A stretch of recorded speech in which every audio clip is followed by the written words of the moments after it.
Hello mga kalablab! Sa mga tanong mo, tuon na tagang daot kay Jesus, kaya tagang na tayo tungod nga mahilang anak sa Diyos sa kung anak na taniya.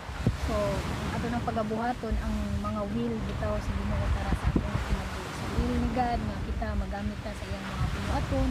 Mo muna nga as a baby Christian bitaw, mas nindot jud og naa kay simbahan, mangita kag simbahan nga diin pwede ka mag-grow nga to, no? Makabati ka sa pulong niya, ma-encourage ka sa mga kaubanan nimo, madasig ka, kanya magamit ka niya sa iyang buluhaton, no? So nindot jud kaayo ang kinabuhi nga nabitay purpose, no? Nindot jud kaayo ang kinabuhi, like yes, naagi hapon ang mga pagsulay, pero like lahi ra jud ang life sa wala pa kay Jesus, kay mura jud way padulungan bitaw ang atong kinabuhi, murag useless ang atong life. Pero kung naa na tayo Jesus sa atong kinabuhi, makaingon jud ta naa jud ay purpose ngano nga gibuhi ko sa Ginoo. So nindot jud kaayo ang kinabuhi bitaw nga nagpagamit, no, sa kabubuton sa Dios.